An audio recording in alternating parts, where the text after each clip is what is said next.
Síndrome mieloproliferativa. ¿Ya?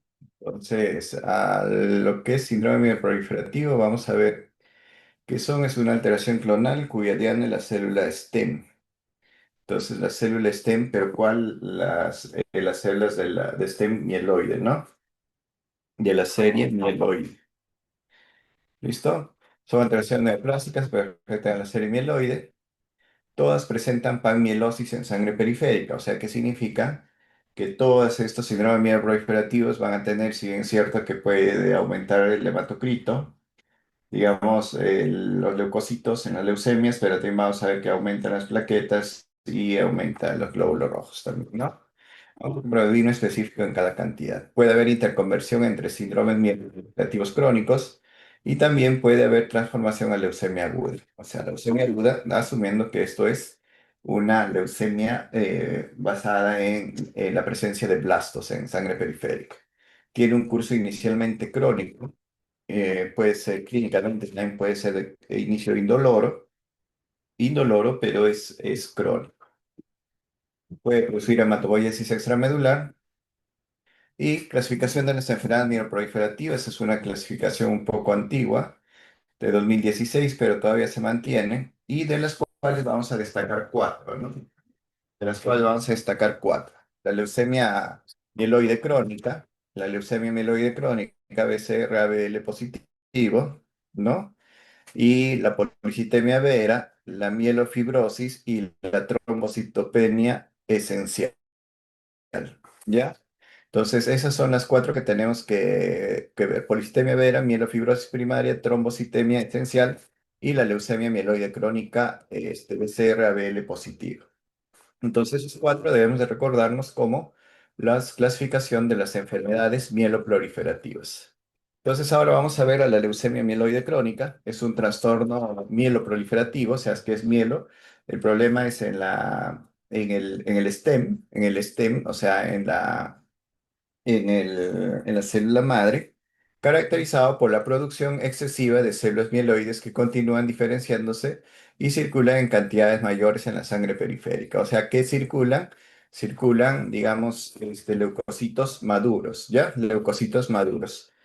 ¿Por qué se llama de leucemia? Justamente a propósito de los leucocitos, mieloide. ¿Por qué es mieloide? Porque viene de la serie mieloide, ¿no?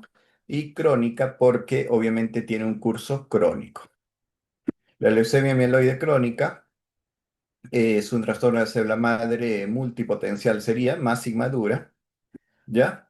Y la presencia, esto sí, en la leucemia mieloide crónica, la presencia positiva del cromosoma Filadelfia. ¿Qué significa el cromosoma Filadelfia? O sea, en esto de la leucemia mieloide crónica, es la translocación balanceada recíproca entre los brazos largos de los cromosomas 22 y 22 y 9. Es la translocación balanceada, ¿ya? Entre los brazos largos de los cromosomas 22 y 9. ¿Ya? El cromosoma Filadelfia. Actividad incrementada de tirosinquinasa, es por eso que justamente el medicamento que va bien a la leucemia crónica es el imatinib, y justamente ¿para qué? Porque el imatinib actúa contra la tirosinquinasa, ¿ya? Mayor crecimiento y proliferación celular, y no es exclusivo de la leucemia mieloide crónica. El 20% son Filadelfia positivos, de las linfoblásticas agudas B del adulto son Filadelfia positivos, cromosoma Filadelfia. ¿Ya? Entonces, la presencia del cromosoma Filadelfia es la translocación balanceada entre los brazos largos de los cromosomas 22 y 29. Entonces, la etiopatogenia es la presencia del cromosoma Filadelfia, ojo, ojito, y que es la translocación entre el brazo largo del 22 y el 9, y este se va a fusionar, se va a llamar BCR-ABL, y alteraciones celulares, proliferación aumentada y reducción en la apoptosis. O sea, ¿qué significa? Hay un incremento en el número de la serie, un aumento en el número, o sea, aumento en la cantidad, aumento en el número de leucocitos, ¿ya? Y que ha reducido su apoptosis. Entonces aquí vemos, miren lo que les estoy diciendo. Aquí brazo largo del cromosoma 22, brazo largo del cromosoma 22 y brazo largo del cromosoma 9. Entonces hay una delección, hay un acortamiento, hay un acortamiento del cromosoma 22 y del cromosoma 9. ¿Y qué es lo que nosotros vemos? Se ha creado una fusión BCR-ABL, BCR-ABL. Y este BCR-ABL se va a llamar cromosoma Filadelfia. Este BCR-ABL se va a llamar cromosoma Filadelfia. Entonces, cromosoma 9, cromosoma 22, y se va a llamar este gen una fusión BCR-ABL que se le va a conocer como cromosoma Filadelfia. ¿Ya? Entonces, la leucemia mieloide crónica predomina en adultos entre los 40 y 50 años. Es el tiempo de debut 40-50 años, el tiempo en que debuta, a la mayor parte del 15 al 20%, y es predominio en varones, en mujeres, pero no es, digamos, a mayor proporción, ¿no? Es una proporción de 3 a 2. No se ha encontrado una correlación clara con la exposición a fármacos y no hay evidencia que sugiera una causa vírica. Y la célula proliferante no es una en especial. O sea, la célula proliferante no es una en especial, sino son varias, esto, ¿no? Por ejemplo, no sé, puede ser pues, neutrofílicas, puede ser monocíticas, dependiendo, ¿no? Pero son de la serie mieloide. La proliferación de células se correlaciona con crecimiento esplénico. Aquí está un caso. Un pequeñito, un 30 segunditos.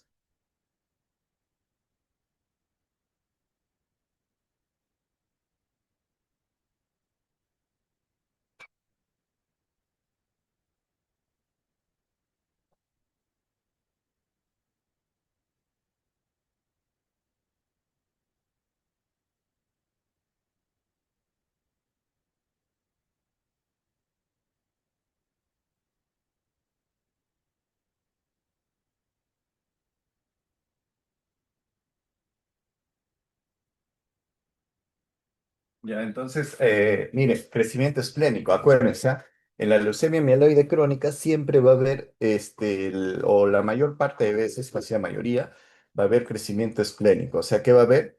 Esplenomegalia, esplenomegalia. Entonces, el cuadro clínico de la leucemia mieloide crónica, o la leucemia granulocítica crónica, como dice acá, puede ser asintomática, puede ser asintomático, totalmente asintomática, pero en ocasiones podemos ver astenia, hiporexia, pérdida de peso, febrículas y diaforesis nocturna, generalmente que son inespecíficos, ¿no? O sea, no puedo comer, me siento cansado, estoy bajando de peso. Manifestaciones abdominales, esto sí puede haber un efecto de masa en el hipocondrio izquierdo. Va a haber un efecto de masa en el hipocondrio izquierdo con una sensación de plenitud postprandial por el efecto de masa, con distensión abdominal relacionados en la esplenomegalia. Las manifestaciones menos frecuentes, dolores óseos, hemorragias, ataques de gota, litiasis renal, son menos frecuentes, pero las manifestaciones abdominales, esto, digamos, están hechos por el efecto de masa. O sea, crece el vaso y sentimos una sensación de llenura precoz por el efecto mecánico del vaso, ¿no? La exploración física, el dato más frecuente, miren acá, es la esplenomegalia, en más del 50% de los casos. En más del 50% de los casos vamos a encontrar esplenomegalia, pero dice aquí, en el 85% de los pacientes la enfermedad se diagnostica en la fase crónica. En la fase crónica, ¿no? La fase crónica, digamos, no. Y pueden resultar ser asintomáticos. Tiene síntomas inespecíficos, ¿no? Sí, asintomáticos al momento del diagnóstico. Manifestaciones hematológicas, vamos a encontrar leucocitosis con aumento de las formas maduras e inmaduras de granulocitos. Las enfermedades crónicas, vamos a encontrar leucocitosis, pero de adultos. Leucocitosis de adultos, ¿ya? De adultos. Proliferan la forma adulta. Después vamos a encontrar trombocitosis, o sea, vamos a encontrar incrementos de plaquetas, incremento en el número de plaquetas. Ojo, va a encontrar el incremento del número de plaquetas sin llegar a tener estigma de trombocitosis esencial. A ver luego qué más nos dice, anemia moderada. Puede haber anemia moderada por infiltración de la médula ósea. Puede haber una anemia moderada, ¿ya? Y vamos a ver la médula ósea hipercelular con blastos menor del 5%. Entonces, ¿qué vamos a encontrar? Una médula ósea hipercelular, o sea, con incrementada cantidad de células con blastos menor al 5%. Durante la evolución, la anemia se hace cada vez más intensa. Durante la evolución, la anemia se hace cada vez más intensa, hay plaquetopenia, porque durante la evolución, ¿qué es lo que sucede? Estos, estas células, digamos, los stem cell o los que llamamos las madres células madre mieloide comienzan a incrementarse y que hacen, desplazan a estas células madre trombocitopénicas y de eritropoyéticas, ¿no? Entonces, ¿qué va a resultar? Va a haber plaquetopenia en el tiempo. Al principio puede haber trombocitosis y leucocitosis con mayor proporción de blastos. Entonces, los blastos también, ¿por qué? Porque la leucemia mieloide crónica puede convertirse en leucemia aguda. ¿Y qué es la leucemia aguda? La leucemia aguda es una transformación blástica de la leucemia mieloide crónica, o sea, la presencia de blastos, un incremento de blastos. Datos de laboratorio en la leucemia mieloide crónica, el recuento leucocitario, puede ser variable desde cifras inferiores a los 50.000, pero generalmente son valores más de 30.000 sin evidencia de infección, hasta algunas tan elevadas como 200.000. Ya todos se observan en diferentes fases de maduración, pero lo que sí vamos a encontrar, los que se van observando más a predominio de los maduros, ¿no? Predominio de los maduros. Las alteraciones bioquímicas, se reconoce una reducción de la actividad de la fosfatasa alcalina leucocitaria, ¿ya? Y se ha demostrado un incremento de la vitamina B12 y de su capacidad de transporte. Un incremento curioso, ¿no? Normalmente no debería de haber, pero se ha esperado un incremento de la vitamina B12. En la médula ósea, como les decía, un aspirado de médula ósea que nos dice es hipercelular, predominan los mielocitos y los metamielocitos, y los blastos siempre son inferiores al 5% en la fase crónica. O sea, ¿qué estoy diciendo? Todavía cuando aumenta el número de blastos hay una transformación aguda. Mientras tanto, se habla de leucemia mieloide crónica. Aquí está, esto está bonito, la leucemia mieloide crónica. La morfología en sangre periférica, se observan mielocitos, callados, segmentos, mieloblastos, ¿no? Es importante, el examen de la médula ósea confirmará la hiperplasia mieloide. Confirma la hiperplasia mieloide, ¿no? Eso es lo que es importante, el examen de la médula ósea. Pero para un diagnóstico definitivo, ojo, son claves estudios citogenéticos como buscar la presencia del cromosoma Filadelfia. Esto es importante en la búsqueda del cromosoma Filadelfia y el molecular, ¿no? El reglamento BCR-ABL. Diagnósticos diferenciales de la leucemia mieloide crónica, diagnósticos diferenciales, otras neoplasias mieloproliferativas, ¿no? Por ejemplo, pueden presentar cuadros necesarios de estudio citogenético, pueden presentar otras eh, eh, una un diagnóstico diferencial importante, un diagnóstico diferencial importante es que sin ser leucemia, o sea, un incremento de leucocitos sobre valores más de 20.000, menos de 50.000, digamos, más de 20.000, menos de 50.000. Entonces, estos valores, ¿qué es lo que hacen? Estos valores hacen que hacemos pensar en reacción leucemoide. Reacción leucemoide, ¿qué significa reacción leucemoide? Reacción leucemoide significa de que hay un incremento de la cantidad de glóbulos blancos, un incremento de la cantidad de glóbulos blancos secundario a un fenómeno de respuesta inflamatoria, ¿no? Ya sea por corticoides, por ejemplo, puede haber un incremento importante de leucocitos sin necesidad de que haya una infección. Y como por ejemplo en algún proceso infeccioso también, que puede haber un incremento gigante de leucocitos. No, eso se llama reacción leucemoide. Aquí está la reacción leucemoide. Corresponde a elevación extrema de los granulocitos con presencia de formas inmaduras. en pacientes con infección oculta o malignidad no diagnosticada. ¿Ve? Y la diferenciación bioquímica, la fosfatasa alcalina se halla elevada en la reacción leucemoide, lo que contribuye a distinguir la de leucemia donde está disminuida, la fosfatasa alcalina. Pero no es muy común hacerlo eso, así que solamente ponemos diagnósticos diferenciales de los posibles, ¿no? La reacción leucemoide. ¿Cómo evoluciona la leucemia mieloide crónica? ¿Cómo evoluciona? ¿Qué fases tiene? Fases de la enfermedad de la leucemia mieloide crónica. Tenemos a tres fases. Una, la que vamos a llamar la fase crónica, luego la fase acelerada y lo que es la otra, la crisis blástica. La fase crónica es la etapa inicial con síntomas leves, blastos menor de 5% en la médula ósea.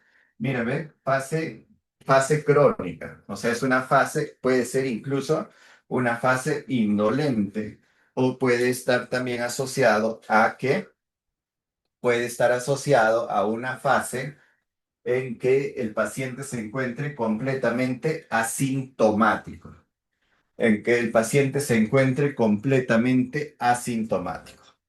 La fase acelerada ocurre tras 4 años en promedio de la fase crónica y donde los blastos pasan a ser en médula ósea del 15 al 29%.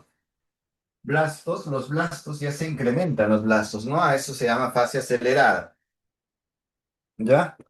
Entonces, y los basófilos más del 20 y las plaquetas, aquí en la fase crónica hay trombocitosis y en la fase acelerada ya las plaquetas o el número de las plaquetas van disminuyendo, ya vas presentando trombocitopenia.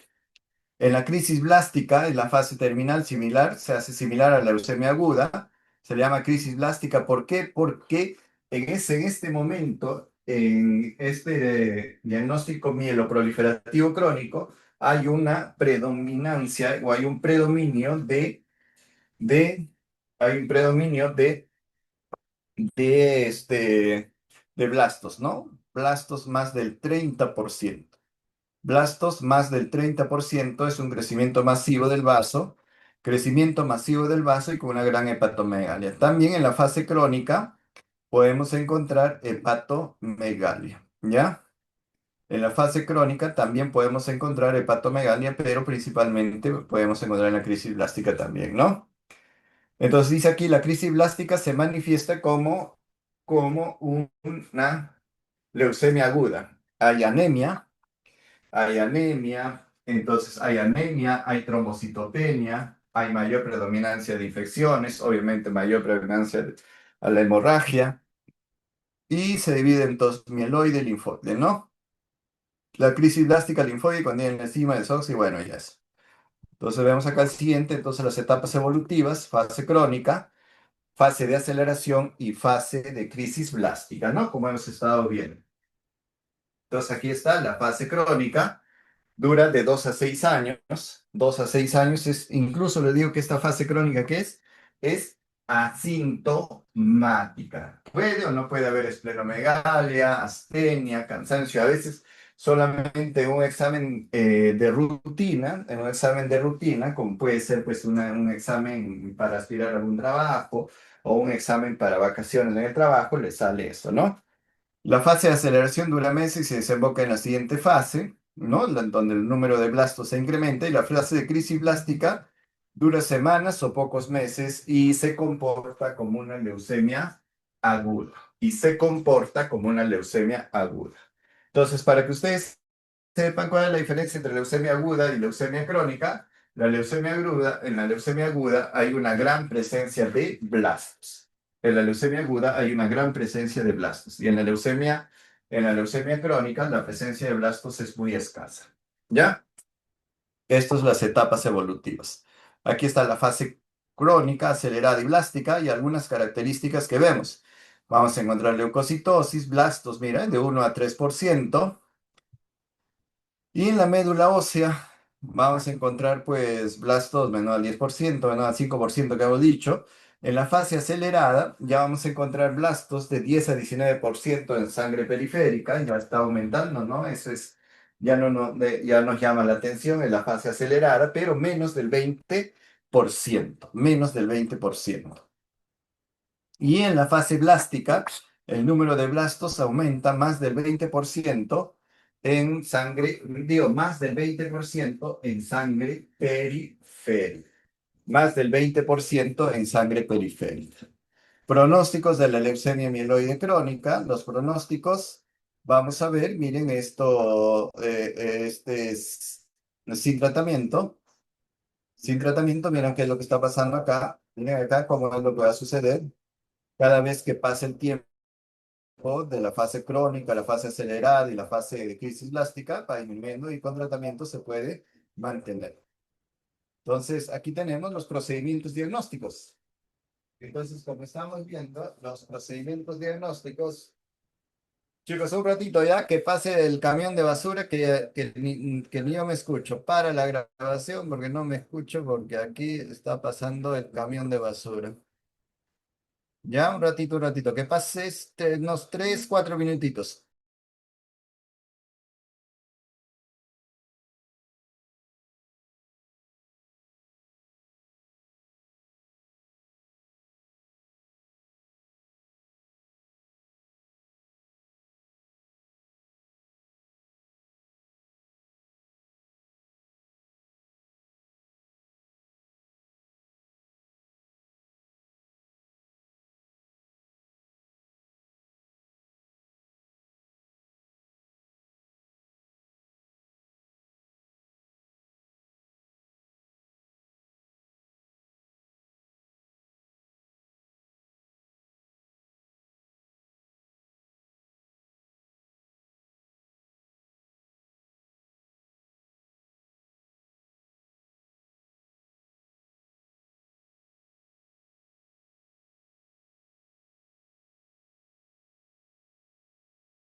Creo que ya pasó ya. Está aquí frente a mi casa. Ya. Entonces, estamos viendo. ¿Ven mi pantalla? Sí, doctor, sí se Sí, puede ver. doctor. Ya, muy bien.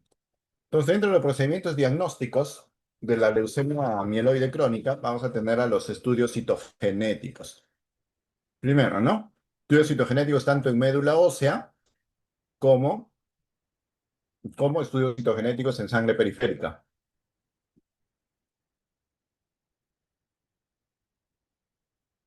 Tienen alta especificidad, pero baja sensibilidad.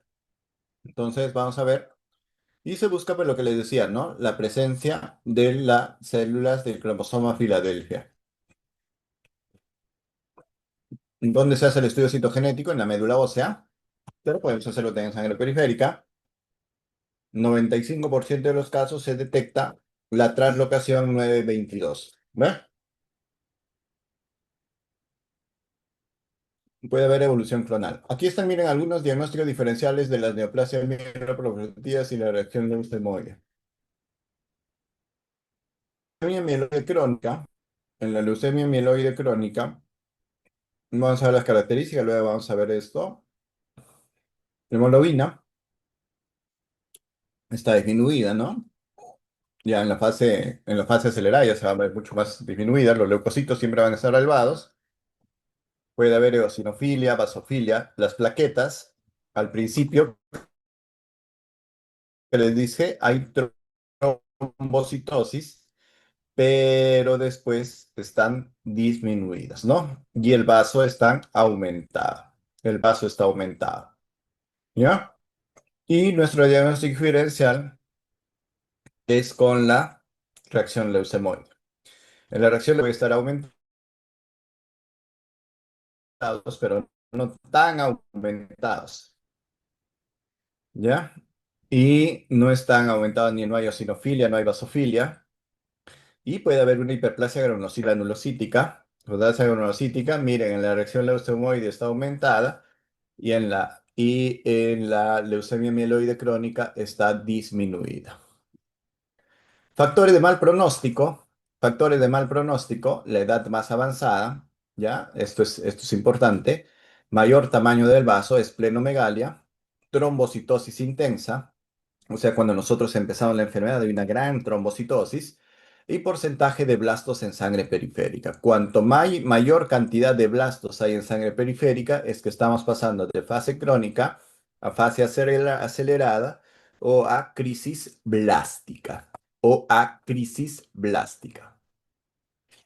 Tratamiento de la leucemia mieloide crónica. Objetivos, la remisión hematológica. Eso sería ideal, ¿no, chicos? Imagínense, una revisión hematológica, esto sería ideal.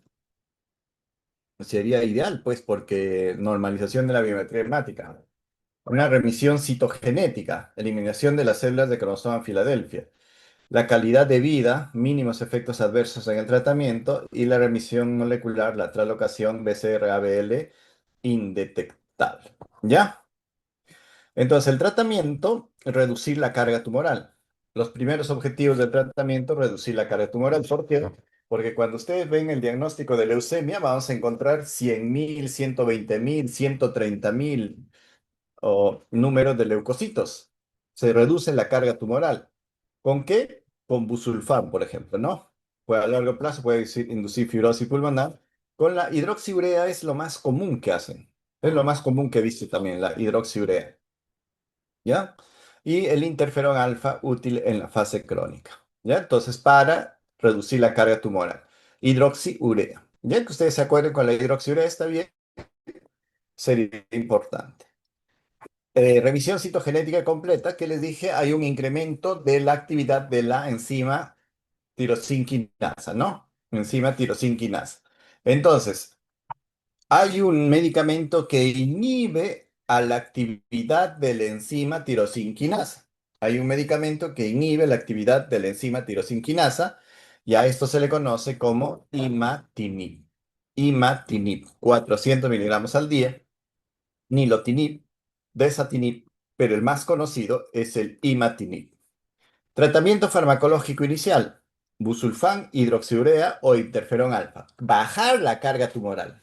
Eso recuerden, ¿ah? ¿Cuál es el que nosotros debemos hacer? Bajar la carga tumoral, ¿no? Entonces decidamos ahorita uno de ellos, a ver, causa fibrosis pulmonar. La hidroxiurea le podemos dar de 30 a 50 miligramos por kilo al día, dosis inicial, y luego mantenimiento de 10 a 20 miligramos por kilogramo al día. Efectiva para control leucocitario, o sea, efectiva para disminuir la cantidad de leucocitos, ¿no? Interferón alfa, vía subcutánea, 3 a 9 millones de unidades diarias, induce remisión hematológica, 5 a 25% de respuesta citogenética. Pero lo que sí usamos el hidroxiurea, ¿ya? Dice, se usan al momento del diagnóstico, son útiles para disminuir el recuento de leucocitos. ¿Ya? Entonces, dice su desventaja que la dosis ordinaria no son útiles para inducir revisión más allá de la hematológica. En consecuencia, la fase blástica no puede prevenirse. Entonces, lo que sí disminuimos la cantidad nada más, el número, es el número de glóbulos blancos, más no, o sea, lo demás sigue avanzando, ¿no? Los inhibidores de la tirosina y dentro de ellos a la cabeza está el imatinib. Aquí está el imatinib, 480 miligramos al día con una dosis habitual como primera línea. Te da, mira, más del 50% de remisión citogenética y dos inhibidores disponibles actualmente. Mire, todo lo que ha ido, o sea, cómo tan solo un medicamento puede haber cambiado toda la historia de la leucemia mieloide crónica, ¿no? Leucemia mieloide crónica, Filadelfia positivo. Entonces, el uso del imatinib, ¿no? El imatinib con el inhibidor de la tirosinquinasa. En la actualidad, los fármacos que inhiben la enzima de tirosina, imatinib, son el tratamiento en elección en la mayoría de los pacientes en fase crónica. En fase crónica, miren, ¿ah? Inducen la remisión cerca del 50% de los casos. Es el más prescrito como tratamiento en primera línea, ¿ah? Recuerden eso. ¿Cuál es el tratamiento prescrito en primera línea? El imatinib. Aquí está el imatinib. El imatinib inhibe ¿qué? La actividad de la tirosinquinasa. Biodisponibilidad por vía oral, 98%, y eso es bueno, ¿no? Puede el paciente tomarlo por vía oral. Tiene una vida media de 18 horas y su metabolito activo, 40 horas. Tiene metabolismo hepático. El imatinib, recomendaciones, ingerir con algún alimento y abundante agua, solicita prueba de función hepática al iniciar tratamiento y cada mes. ¿Por qué? Porque tiene depuración hepática, ¿no? Depuración hepática. El imatinib tiene depuración hepática. Puede haber reacciones adversas, mielosupresión, anorexia, insomnio, cefalea, pero que no es muy común de que se produzca. ¿Ya, chicos? Listo. Vámonos al siguiente. Tratamiento de la fase blástica, o sea, de la fase blástica, digamos, de la fase acelerada, donde los blastos se van incrementando, y de la fase blástica, o de la crisis blástica. Crisis blástica mieloide es la que nos interesa, ¿no? Es la que nos interesa, la crisis blástica mieloide, porque no nos interesa ahorita la crisis blástica linfoide. La crisis blástica mieloide podemos utilizar citarabina, adriamestina, hidroxiurea y mercaptopurina, promedio 7 meses en respondedores versus 2 o 3 meses en no respondedores. Esto lo tenemos que ver porque esto generalmente ya es el manejo del hematólogo. Esto es el manejo del hematólogo y nosotros debemos saber al menos manejar hasta el imatinib, ¿no? Porque las crisis blásticas lo maneja el hematólogo. Entonces debemos utilizarlo ya los seguidores de la tirosinquinasa, como el imatinib, con quimioterapia para intentar regresar al paciente a la fase crónica, ¿no? La idea es trasplante, idealmente regresar a la fase crónica. Es un desafío con respuestas pobres y de corta duración y esto sí, pues ya no, generalmente el paciente va a un estado, digamos, malo, ¿no? Monitorización de la respuesta al tratamiento. Obviamente, una vez que iniciamos el tratamiento, tenemos que eh, pedirle un hemograma cada 2 semanas hasta la normalización. La evaluación citogenética, cariotipo cada 3 a 6 meses hasta la revisión completa. Miren, cariotipo, ¿no? Para ver la traslocación BCR-ABL o traslocación 922. la detección de mutaciones y la evaluación molecular cada 3 meses. ¿Ya? Entonces, es lo que tenemos que hacer, la evaluación hematológica, que es lo que nosotros como médicos no hematólogos debemos de hacer. La evaluación hematológica. La evaluación hematológica. ¿No? Un paciente que está recibiendo imatinib con hidroxiurea, por ejemplo, imatinib con hidroxiurea, o sea, está recibiendo imatinib para controlar la, en la fase crónica y el hidroxiurea está recibiendo ¿para qué? Para disminuir la carga tumoral, ¿no? Para que los leucocitos no sean tan, pues, 50.000, 100.000, ¿no? ¿Ya? La adherencia también debe evaluar celularmente. ¿Cuáles son los criterios de remisión? Cosa que a veces, muchas veces no llegamos, ¿no? Los criterios de remisión. Remisión hematológica, normalización de la biometría hepática. Imagínense, chicos, de 100.000 que tengamos de leucocitos, con imatinib podemos llegar a 10.000, 11.000, sería fenomenal, ¿no? Remisión citogenética, ausencia del cromosoma Filadelfia, estaríamos espectaculares. Y remisión molecular BCR-ABL indetectable, ¿no? También me ha modificado, mira, la definición de remisión. La remisión hematológica completa implica biometría hemática con leucocitos y plaquetas normales. ¿Se acuerdan que había incremento trombocitosis? Entonces también hay una disminución de los trombocitos, ¿no? Recuento diferencial normal, sin esplenomegalia ni sintomatología. Yo lo consideraría curado a este paciente, pero no es tanto así, ¿no? La remisión citogenética, no hay presencia de cromosoma Filadelfia y no debe ser el BCR-ABL indetectable, ¿no? Ahora vamos a ver la policitemia vera. La policitemia vera es otro tipo de síndrome mieloproliferativo. Mieloproliferativo. ¿Por qué mieloproliferativo? Porque vienen de la serie mieloide, ¿no? Policitemia vera. La policitemia vera es un incremento de la masa eritrocitaria.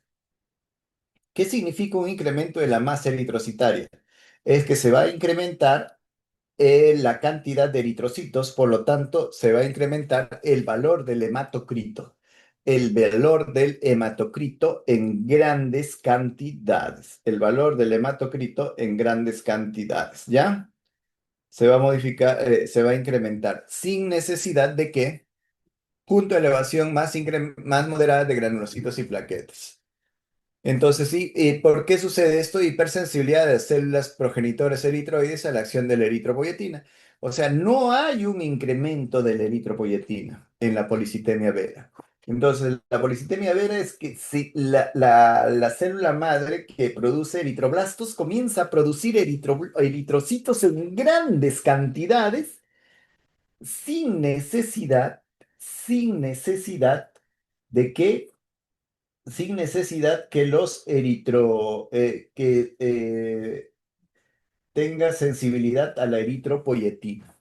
¿Ya? O sea, nada, nada. La eritropoyetina está normal, no aumentado, no aumentado, no aumentado la eritropoyetina, pero se comienza a crear una gran cantidad de glóbulos rojos. Mediana de edad al momento del diagnóstico es de 60 años. Mediana edad al momento del diagnóstico de 60 años, todos son, ya hemos visto, dos viejitos, leucemias. Y la epidemiología de la policitemia vera en todas las poblaciones y en todas las edades, pero ocasionalmente es en niños, pero más en adultos, ¿no? La edad media es aproximadamente 60 años el momento del diagnóstico, ¿ve? 60 años, o sea, así como la leucemia, que es también una enfermedad de adultos y adultos mayores, la policitemia vera también es una enfermedad de adultos o de adultos mayores. La incidencia se observa de 1,9 por cada 100.000 habitantes, siendo ligeramente mayor en hombres que en mujeres. Presentación clínica, signos y síntomas, aquí está lo bonito. Síntomas y síntomas. Se diagnostican incidentalmente. ¿Qué significa el diagnóstico incidental? Que el paciente se encuentra completamente asintomático, que el paciente encuentra completamente asintomático y por un hemograma de control. por un hemograma de control para cualquier cosa. ¿Qué es lo que hace? Han encontrado para un hemograma de control una cantidad de glóbulos rojos, del hematocrito, cantidad de hematocrito. ¿Ya? ¿Listo?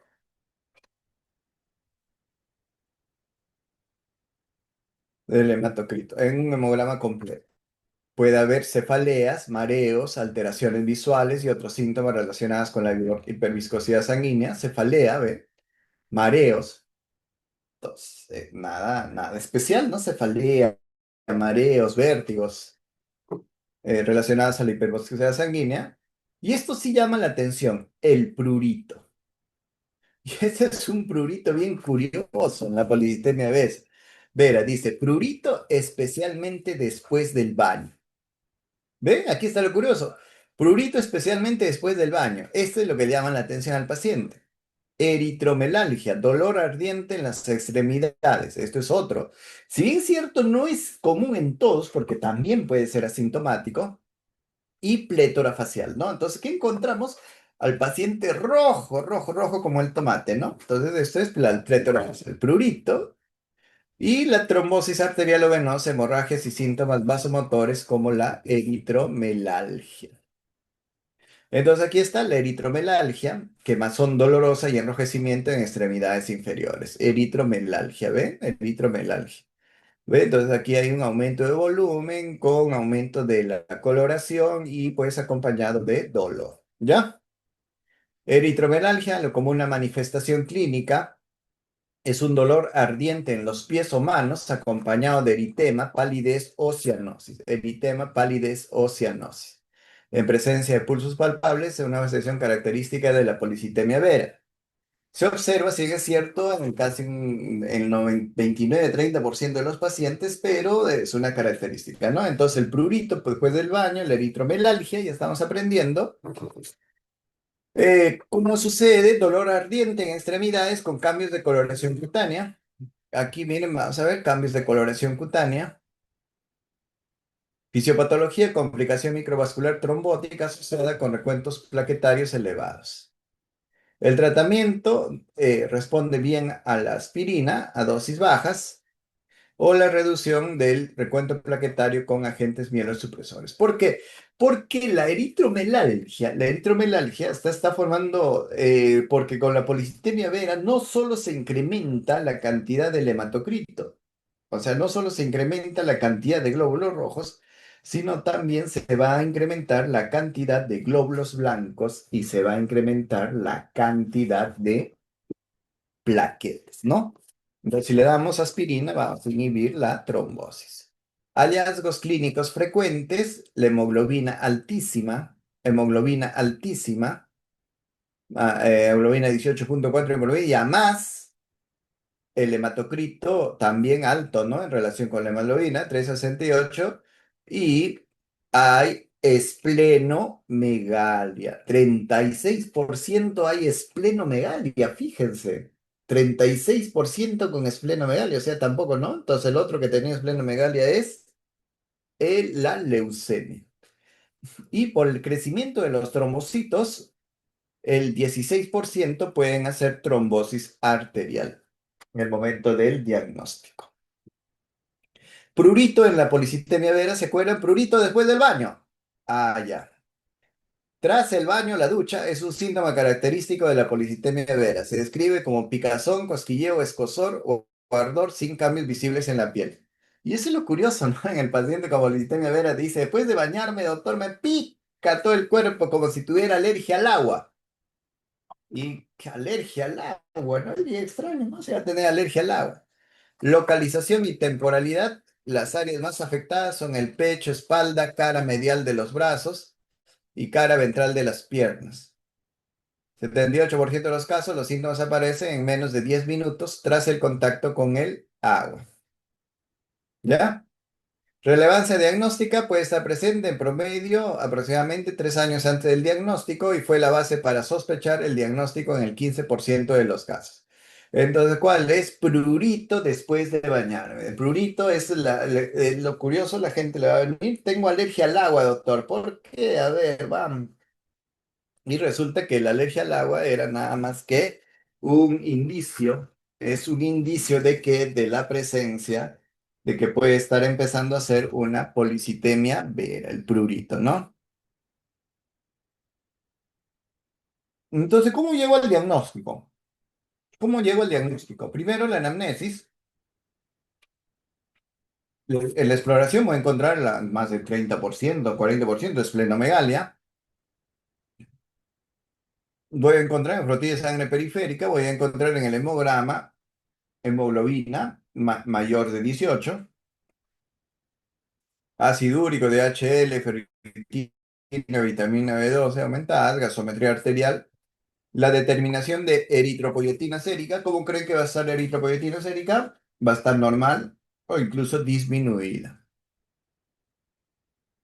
La fosfatasa sacarina monocítica va a estar disminuida, la electroforés de melovinuria, eso es lo que le vamos a pedir. Ahora vamos a ver cómo podemos hacer el diagnóstico, ¿no?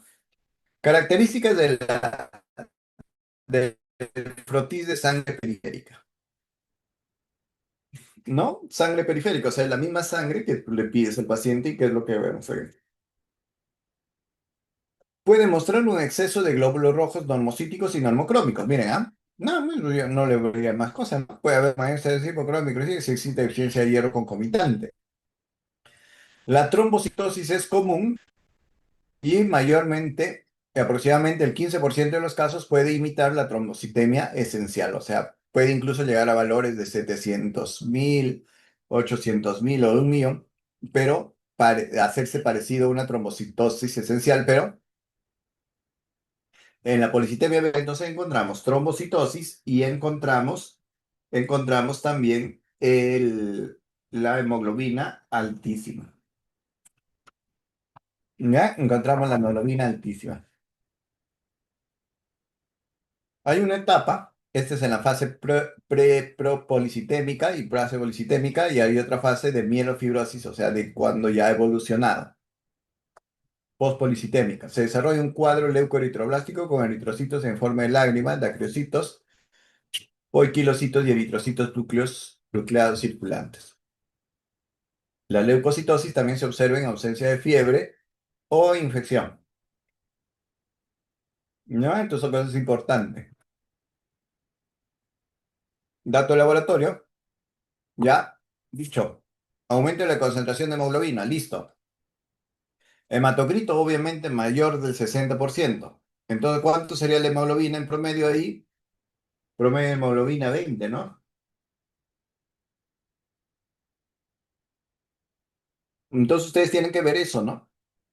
Si tengo una hemoglobina altísima y un paciente que no es, pues, no vive en las alturas, es un paciente que vive en Lima, es un paciente que no fuma, es un paciente que no tiene enfermedades respiratorias crónicas, es un paciente que no tiene insuficiencia cardíaca, un paciente que no tiene, o sea, no, nada, y tiene un hematocrito altísimo, entonces esto también puede corresponder a qué?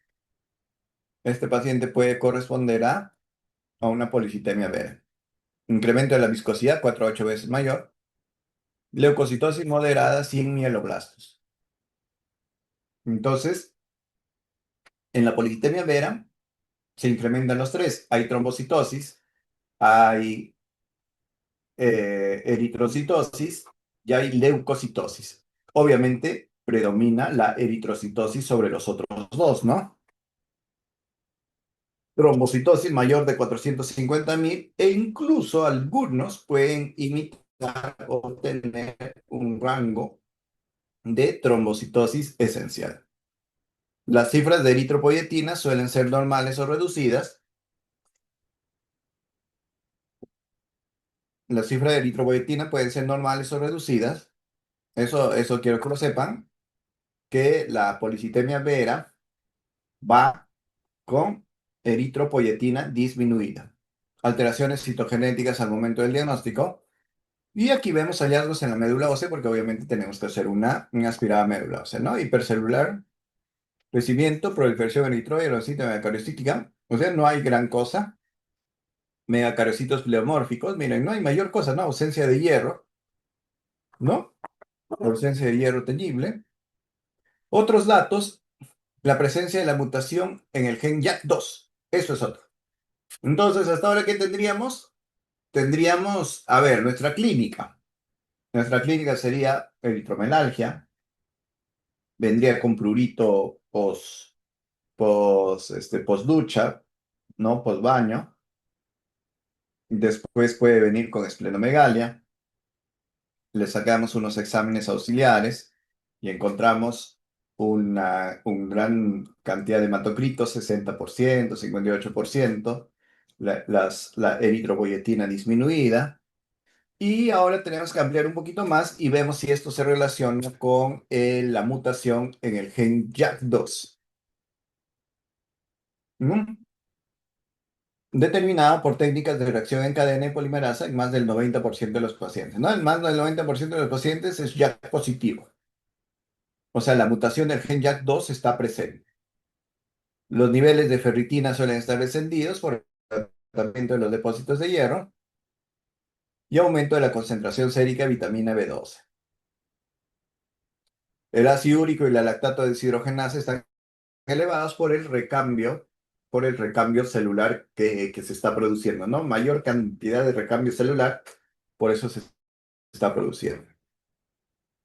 ¿Ya? Crecimiento espontáneo de colonias eritroides in vitro sin añadir eritropoyetina. Mira, es importante. La probabilidad de está elevada. La saturación arterial de oxígeno es normal a pesar de tener esa cantidad. Eritropoyetina sérica en la policitemia vera. A ver, si ya me están escuchando sin leer, ¿cómo está la eritropoyetina sérica? Ay, Dios mío, para los que están vivos. ¿Estaría disminuida? No disminuida necesariamente, ¿no? Pueden estar niveles normales o niveles bajos, ¿no? Niveles normales o niveles bajos, ¿ya? Pero aquí nos dice niveles bajos de eritropoyetina. Tienen concentraciones bajas de eritropoyetina porque no se relacionan, ¿no? Y mientras que los niveles bajos de son altamente específicos para la policitemia vera, no hay eritropoyetina elevada, ¿ya? El valor diagnóstico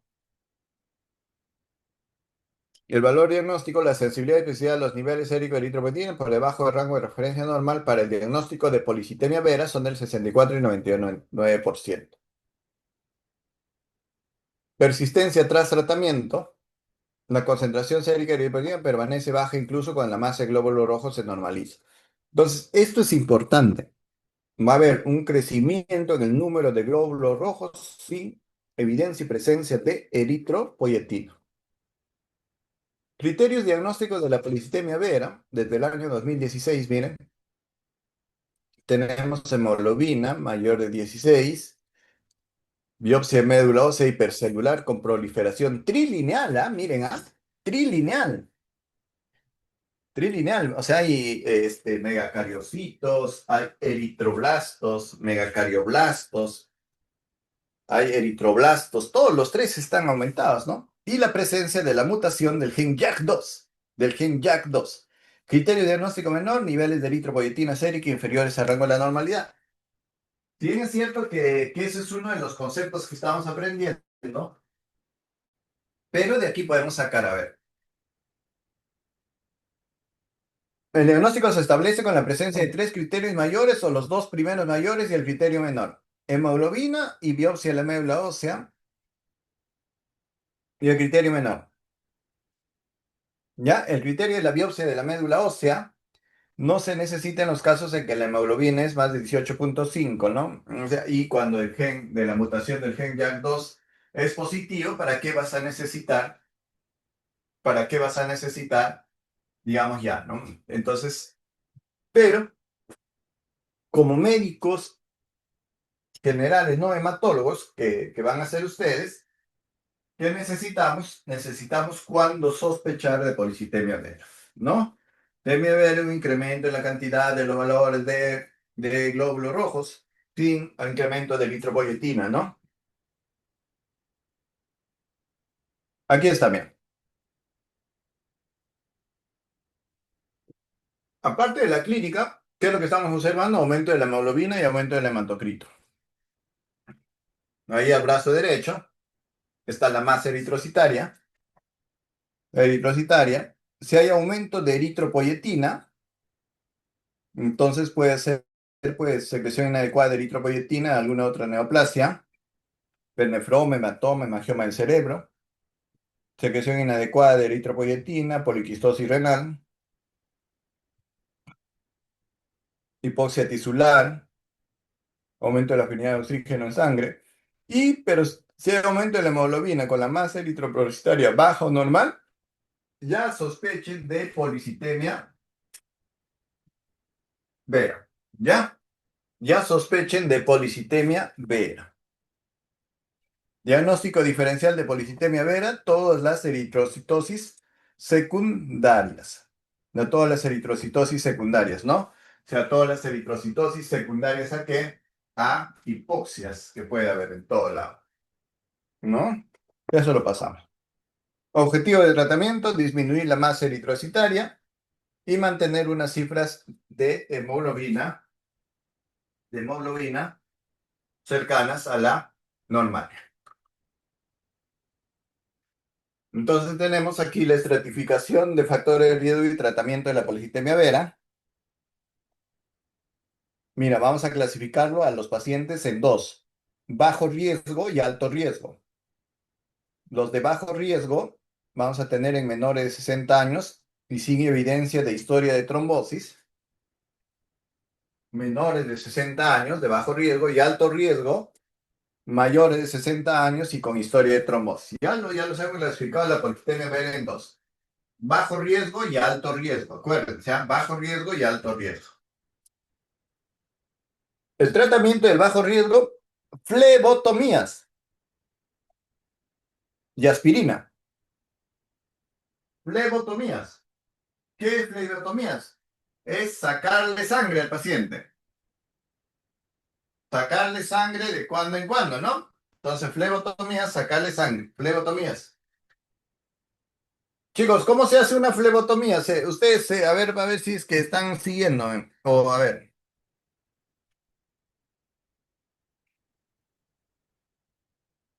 ¿o han visto alguna vez una flebotomía?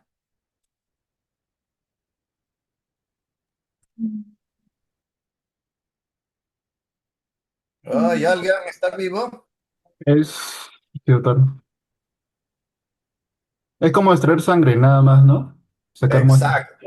Muy bien. Eso es, ¿no? Es como extraerle sangre, ¿no? Eso es una flebotomía.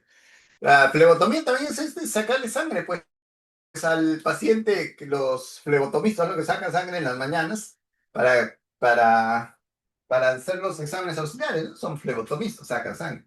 Entonces, lo sacan como para donante de sangre, lo sacan, pero esa sangre no sirve a pesar del hematocrito que tiene, ¿no?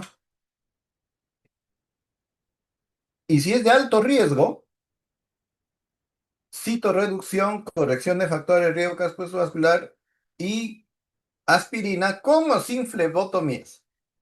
¿Ya? Entonces, si es de bajo riesgo, menor de 60 años, nosotros podemos decir, podemos aliviar todo esto ¿según qué? Dependiendo ¿cómo lo clasificamos, ¿no? De alto riesgo o de bajo riesgo.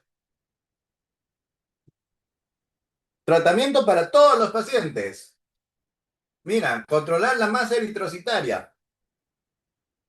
La idea es darle una terapia citorreductora. No lo puedo tener yo con hematocrito de 60%. No lo puedo tener con el hematocrito del 60%. Tengo que disminuir su masa eritrocitaria. ¿Ya? Alivio de síntomas. Aspirina, dosis bajas o terapia citorreductora para conocido para prurito y eritrominalia.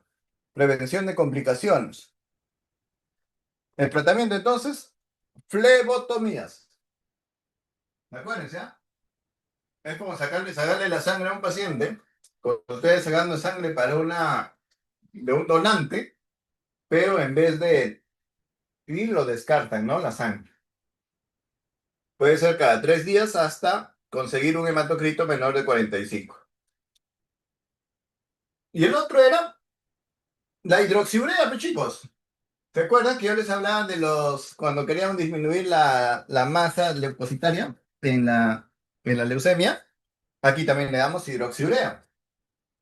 Y la hidroxiurea es un citorreductor, ¿ya? Entonces, baja la cantidad de de eritrocitos.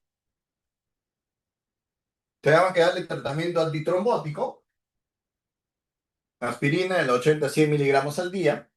¿Por qué? Porque las plaquetas han aumentado y puede haber trombosis, ¿no? Es importante el tratamiento de soporte con una buena hidratación y la administración de antihistamínicos por el prurito y de halopurinol para la hiperuricemia. ¿Ya? Como hay una destrucción, entonces puede haber una hiperuricemia también. Seguimos. Control de síntomas, el prurito. Prurito, evitar exposiciones, agua caliente, usar crema hidratante, antihistamínicos, la eritromeralgia. La eritromeralgia, que es por la eritromeralgia, ¿por qué se ha producido? Por la presencia de trombos, ¿dónde?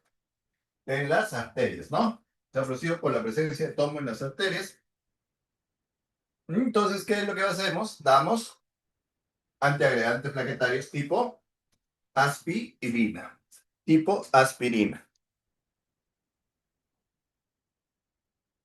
Si no hay respuesta, se debe tratar con agentes citorreductores.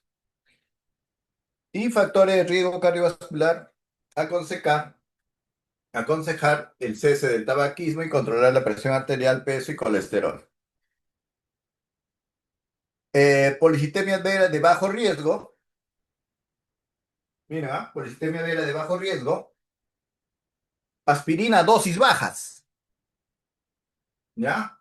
Flebotomía. Aspirina dosis bajas. Flebotomía periódica. Total, la idea es alcanzar el hematocrito menor de 45, ¿no? Flebotomía periférica. Y seguimiento, visitas anuales o semestrales. Y policitemia vera de bajo riesgo. Menor de 60 años sin riesgo cardiovascular. Algunos efectos favorecen el tratamiento con interferón alfa feligelado para disminuir la carga de flebotomía, tratar síntomas resistentes a aspirina y controlar el pleno de Gales. Sí, pues, pero por lo menos en el Perú no lo hacemos. Policitemia vera de alto riesgo. Policitemia vera de alto riesgo. La policitemia vera de alto riesgo, obviamente, primero, flebotomía, ¿no? Y hasta que dice, hasta control adecuado con agente citorreductor, por ejemplo, como la hidroxiurea, agente citorreductor. Aspirina a dosis baja. Aspirina a dosis baja. ¿Ya estamos, chicos? Aspirina a dosis baja. Para evitar aliviar síntomas y reducir riesgos trombóticos tipo la eritromelalgia, ¿no? Y el agente citorreductor, aquí está, hidroxiurea o interferón alfa. Está fácil, ¿no? Policitemia vera de alto riesgo y de bajo riesgo se comportan igual. En los dos tenemos que hacer flebotomía y en algunos utilizamos en la de bajo riesgo no vamos a utilizar pues tratamiento citorreductor. En cambio, en las de alto riesgo sí utilizamos tratamiento citorreductor, ¿no? Ya, de alto riesgo, con historia de trombosis, incluye un agente citorreductor más aspirina a dosis baja. ¿Ve? Debe recibir un agente citorreductor más anticoagulación sistémica si es que está. ¿Estamos entendiéndonos? Listo. Progresión de la enfermedad. ¿Cómo puede progresar la policitemia vera? ¿Cómo puede progresar la policitemia vera? La policitemia vera va a progresar a mielofibrosis, a otros síndromes mielodisplásicos o a leucemias agudas, mieloides agudas. ¿Ya? Entonces, esto es lo que pasa, ¿no? Mielofibrosis puede progresión de la enfermedad, también la fibrosis, ¿no? Entonces, ¿cómo progresa? ¿Cómo, digamos, no es complicación por si acaso? No es complicación, sino es cómo así puede progresar. El tratamiento, trasplante de células hematopoietic para casos seleccionados, síndrome de mieloplásticos, pronóstico generalmente desfavorables y si transforma en leucemia aguda es malísimo, ¿no? El pronóstico, 13 años de supervivencia, 13 años de supervivencia en promedio,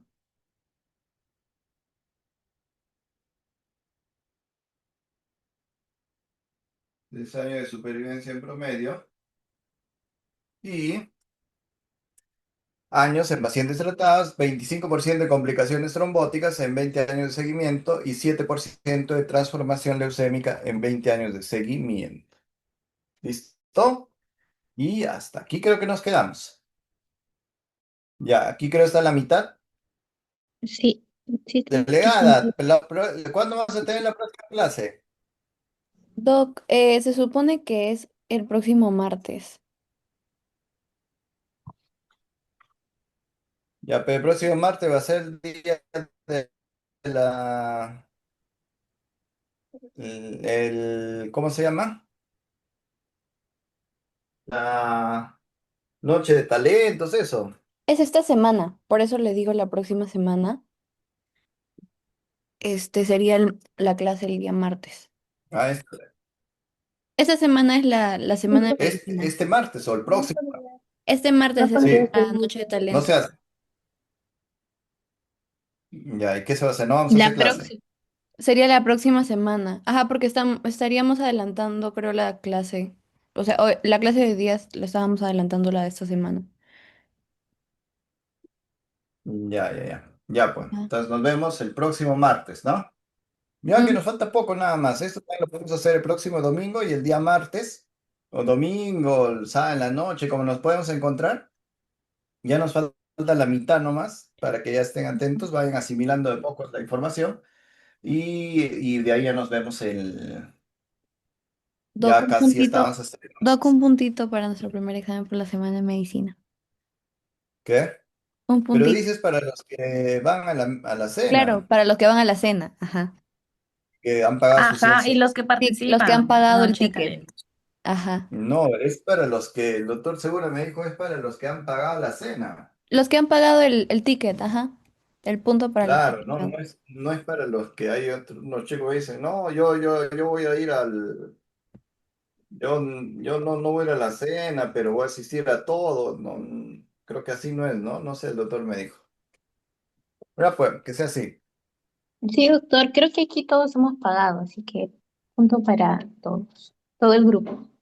No, para todo el grupo no, para los que no, no, soy el doctor Seguro me ha dicho para los que asisten a la cena. Para los que han pagado el Por ticket, eso, los porque que el hemos ticket es pagado vamos a de la ir. cena. Por eso, pues, tienen que asistir a la cena. Si no asisten a la cena, no hay puntaje. Sí, es que ahora todo es libre y prácticamente se está pagando solo por la cena, entonces prácticamente para los que han pagado el ticket sería el punto. Ya, claro. Ya, Ah, bueno, Ahí le pero mandamos fotito que estamos en la cena. no, pues tienen que asistir a la cena, pues.